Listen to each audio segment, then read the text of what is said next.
देश की नई पीढ़ी के सामने रखने की जिम्मेदारी सिर्फ सरकार की नहीं हो सकती। मैं मानता हूं इतिहासकारों ने भी इसमें आगे आना चाहिए। सान्याल का भारत और भारतीयता का लिए जो जुनून है वो देखकर मैं कई बार सोचता हूं, एक बार मुझे मिलकर निकले नॉर्थ ब्लॉक में, मुझे विचार आया ये व्यक्ति कभी निराश तो नहीं हो जाएगा ना, क्योंकि जो जुनून है वो अगर लंबे समय तक इच्छित परिणाम नहीं मिलता है तो निराशा में भी कन्वर्ट होता है। सान्याल भाई चिंता न करो, इस वक्त मैं आपके साथ खड़ा रहूंगा, निराश होने की कोई जरूरत नहीं है। भारत का समय बदल गया है। इस जुनून के साथ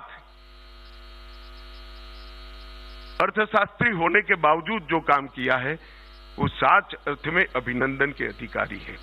इनकी पुस्तक को मैंने बहुत डिटेल नहीं पढ़ा है, मगर ऐसा कह सकता हूं कि कोई आप में से कोई पढ़ लेगा तो जितना बात करेगा उससे ज्यादा बात मैं करने की स्थिति में हूं, इतना तो पढ़ लिया है मैंने। अपने सपनों का बिजनेस शुरू करने के लिए आपको कोई भी बैंक बिजनेस लोन नहीं दे रहा? बिजनेस लोन लेने का सीक्रेट जानना चाहते हो तो फ्रीडम ऐप को अभी डाउनलोड कीजिए। इसके 8 चैप्टरों के बीच में एक वाक्यता है। आप 8 चैप्टरों को अलग अलग कर नहीं देख सकते, और 8 चैप्टरों को पढ़ते वक्त बारीकी से पढ़ना, हर एक चैप्टर दूसरे चैप्टर से एक सूत्र के साथ जुड़ा हुआ है।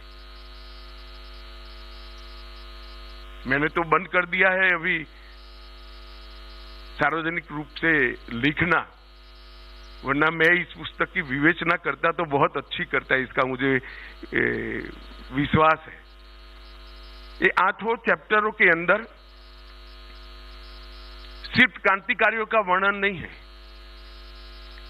क्रांतिकारियों के आदर्श, क्रांति की सोच की व्याख्या, उनकी मानवीय भावनाएं और उन्होंने अनुभव की हुई त्रासदी, ये सभी को बहुत अच्छे तरीके से इन्होंने मोतियों की तरह एक माला में पिरोने का काम किया है।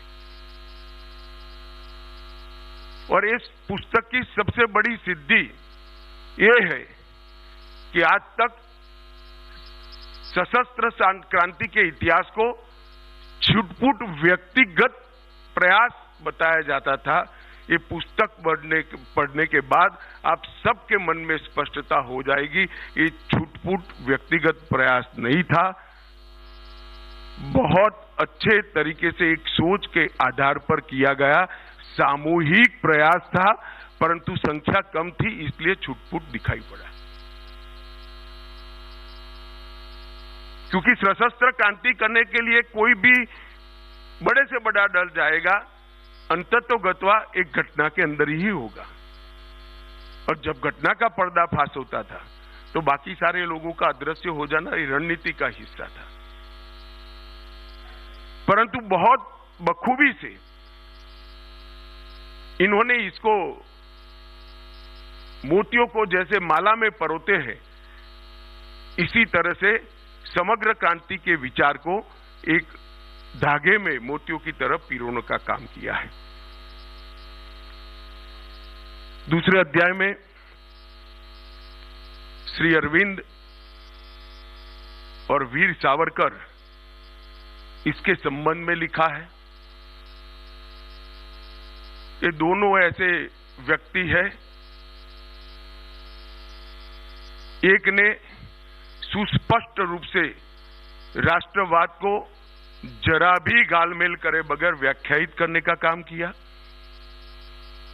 और दूसरे ने राष्ट्रवाद को अध्यात्म के साथ जोड़कर भारत ही विश्व गुरु बन सकता है, इसका विचार की शुरुआत की।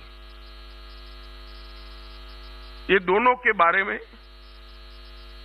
मैंने भी बहुत कुछ पढ़ा है, मगर इन्होंने दो ही चैप्टर के अंदर इन दो के बारे में जो जानकारी दी है, बहुत अच्छी जानकारी है। इसको मैं रूपक में अगर बोलना चाहूंगा तो गागर में सागर की तरह सारी चीजों को इन्होंने समाहित किया है। चैप्टर 4 गदर आंदोलन के बारे में लिखा गया है और गदर आंदोलन आइसोलेटेड नहीं था, इसकी सारी शाखाओं को इन्होंने बहुत अच्छे तरीके विस्तृत रूप से वर्णित कर गदर आंदोलन उत्कृष्ट राष्ट्रभक्ति से निपजा हुआ एक सामूहिक प्रयास था। इसको सिद्ध करने का काम इन्होंने अध्याय 4 के अंदर किया है। 5वां अध्याय काला पानी पर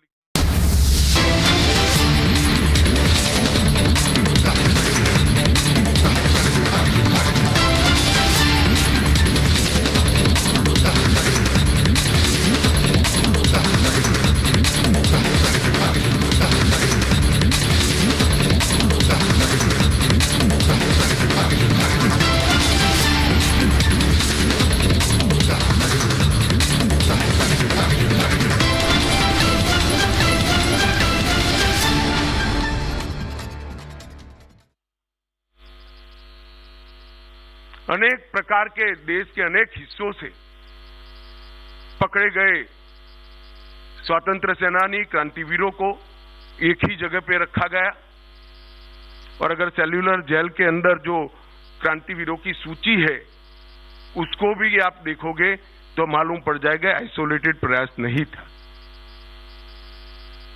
पूरे देश का नक्शा वहीं पर बन जाता है। वो जेल में आज भी एक महिला कर्मी है, उसने हर जेल से आए हुए आजादी के लड़ाकों का नाम लिया, प्रदेश दिया और उसको जोड़कर पूरे भारत का नक्शा बनाया। एक भी प्रदेश बाकी नहीं है। भारत के हर प्रदेश से कोई न कोई कभी न कभी सेल्यूलर जेल के अंदर गया है। सेल्यूलर जेल में वो ही जाते थे जिनको मारने से ज्यादा नुकसान होता था। कोई उसको जिंदा रखने के लिए नहीं भेजते थे और जिंदा रखने का कोई मतलब ही नहीं रहता था, ऐसा जीवन वहां देते थे। तो इतना बड़ा प्रयास करने वाले व्यक्ति हर प्रदेश से आए, वो ही बताता है कि सशस्त्र क्रांति आइसोलेटेड एफर्ट्स नहीं था, व्यक्तिगत पराक्रम नहीं था, एक सोची समझा आंदोलन था जो देश को आजाद करने का बहुत अच्छा प्रयास था। 6ठे अध्याय में हिंदुस्तान रिपब्लिक एसोसिएशन के बारे में लिखा है। अंतिम 2 चैप्टर चटगांव शस्त्रागार के छापे और नेताजी की लड़ाई के बारे में लिखे हैं। मैं अभी भी कहता हूं, पढ़ते वक्त आप ध्यान रखना, हर एक चैप्टर दूसरे चैप्टर के साथ जुड़ने का सूत्र इसके अंदर रखा हुआ है। रखना तो क्या है ही, परंतु इसका वर्णन किया गया है। और 8 चैप्टर को अगर आप एक ही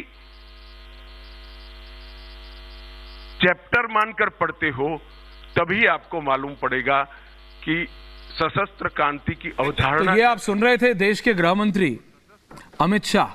अपने सपनों का बिजनेस शुरू करने के लिए आपको कोई भी बैंक बिजनेस लोन नहीं दे रहा?